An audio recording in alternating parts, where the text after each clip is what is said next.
Pay attention, Hi agent. everyone, it's Jen again. Hope you're all having a good week. I've had a lot on my mind in the last couple weeks since I've last made a development video where I was working on the next update for EXG, which I did release last week. Had a lot of fun working on that dungeon and working on the boss animations. And these time lapse that are playing in the background right now are of character designs that I'm going to be doing, working on this Halloween project.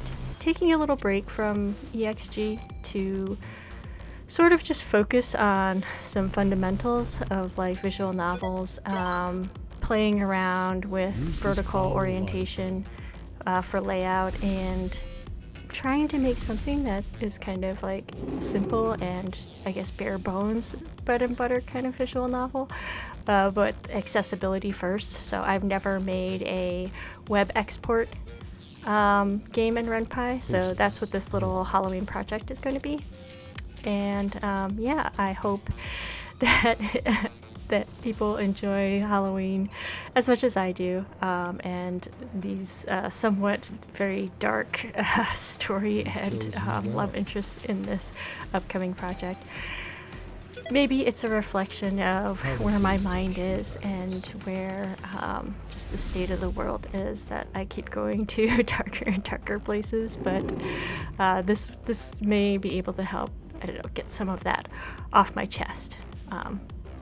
Speaking of which, one of the topics that kind of came across my feed and sort of got me thinking a little bit, maybe reminiscing, was this idea of ego death. And I wanted to talk a little bit about this concept, at least my experience with it, where I am now, and maybe it can be something that you can apply to your whole life, your whole sense of self outside of art, but I'm going to be talking about it in the context of art, just sort of my art journey from that particular perspective. So when I first came to the United States, I was 2 years old, and I was already like drawing back then. I was pretty much like drawing for as long as I could remember, and it was something that was like easy for me to do to fill up my time, to entertain myself. I guess I wasn't really the type of child who ever liked napping or being idle, and it was just I don't know, it was just like something that always like fascinated me. When I was younger, my sister used to draw with me as well. As we grew older, probably getting into around like well, she was 2 years older than me, so probably by the time that she reached middle school, she kind of gave up on drawing. And I was still drawing and started making friends with other people who drew. But probably in my age group and in my very small community, and this is like before the age of the internet and stuff, so just being able to like be interested and sticking to drawing sort of garnered a lot of praise, especially when you're a child. So of course that was encouraging, and at the time economic prospects just seemed better too, so there was this idea that like, oh, you know, maybe you could do this when you grow up. And there was this optimism that was like, well, if you do what you love doing as a job, then you will be like happy in life, because what better job, you know, what better way to spend the majority of your time, if you have to spend the majority of your time earning money to survive, what better way to do that than to be doing something that you enjoy, that you're passionate about. So from a pretty young age, I had it in my mind that I wanted to be like a professional artist, and I felt like, you know, because I was in this tiny little fishbowl, that, you know, this seemed like a very plausible dream as long as I just kept working at it. And, you know, I drew a lot. And of course, I had what I would call like the first ego death when I was applying for art schools because I was very much into comics and animation and fantasy and like drawing from my imagination, and the art schools at the time did not want to see any of that in your portfolio and basically told me that my stuff was trash. And I'm sure it was nothing fantastic or impressive back then, but it was still pretty discouraging, the way that I guess people spoke to me. Like, in hindsight, there is a lot of like very harsh criticism that you are sort of conditioned to be able to take. And if you try to defend your work in any way, or if you feel insulted or upsetted, then that is like a sign that you're immature and that you need to get over yourself. Like, that type of attitude was kind of like how a lot of like aspiring artists are treated, who are trying to like, I don't know, break into the industry or trying to like have formal schooling or something. When it came to the arts, there's like this need that you need to be humbled. There's assumption that you are probably proud of yourself up to this point and you need to be humbled. So that was the first ego death. And I'm not gonna say that I took it very well. I was pretty emotionally scarred at the time. I had self-esteem issues. I had perfectionism issues. I had attachment issues, abandonment issues, all those kind of things that just led to very poor self-esteem, even though I was proud of my work ethic and my drive to produce art, to learn, to focus. Like, I've always gone at things hard, and I did have enough, like, I don't know, objective awareness that I recognize this quality in myself, that, well, even if like my art, which is subjective, is garbage, is subjectively garbage, at least I can be proud of the fact that I work very hard at it. So I continued to keep working at it and was very desperate for affirmation, to reclaim that self-envisioned identity of like being an artist that I felt like the world basically told me, like, you are not this thing that you aspired to be, or that you thought you were, or that you thought you could be, and right now you'll never be in a place to be that thing that you identify with. So I went on to work very hard at trying to improve my craft, and was really desperate for validation. So once I graduated from school and I started getting any work, I signed a lot of bad contracts, did a lot of bad deals, but in my mind it wasn't really like exploitative, because it was all like stuff that I learned from.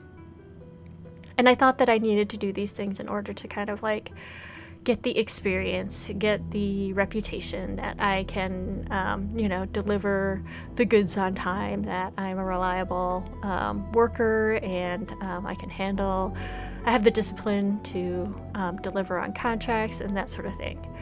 So even if I was like paid poorly and I didn't have health insurance and I couldn't afford to get my teeth checked, it was all like to be expected. This is all like a part of it. And somehow there was going to be this carrot at the stick where life was going to eventually get more comfortable if I just kept working at it.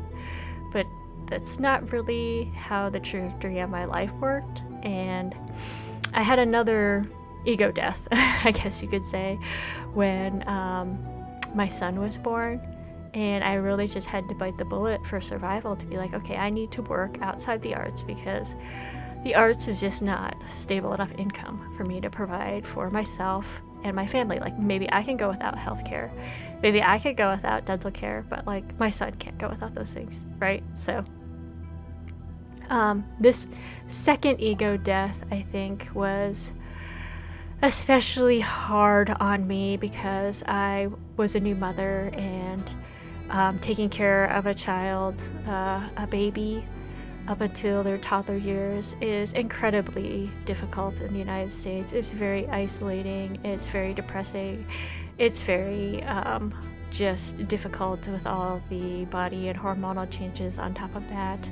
And I had to really things went in a really dark place for me back then, and I really lost myself of my entire sense of identity. What I had thought of myself up until then, being kind of redefined as this mother figure, that I was responsible for this other life, and it was very demanding.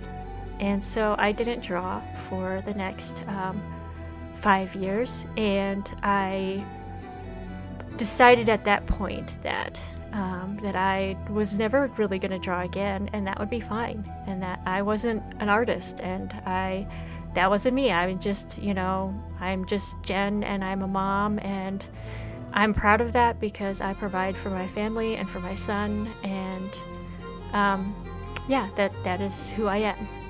And at some point when my son was finally getting old enough where I wasn't so exhausted and focused on just making sure that he was not gonna die, that wasn't like the constant, worry over my head that if I take my eyes off him, he's gonna die. I started unpacking a lot of my issues that I had never really confronted, going all the way back to my adoption and relinquishment. And when I started exploring these things again, I started to have that drive again to create.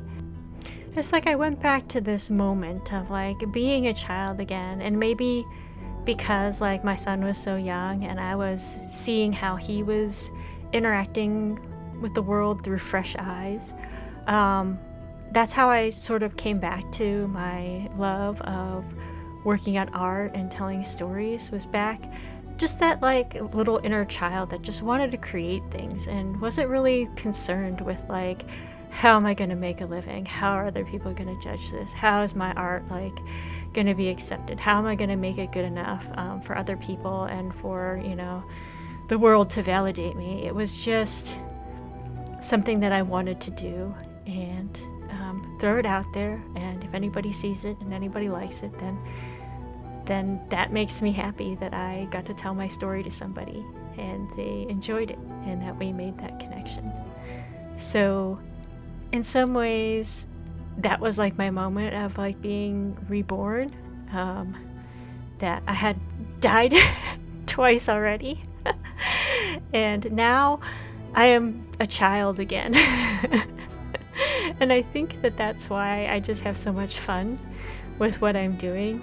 And it makes me a little bit depressed to see like all the adults in the world just so stressed and so worried and so tired all the time. I get tired all the time too, but it's not from doing art. It's not from working on game development.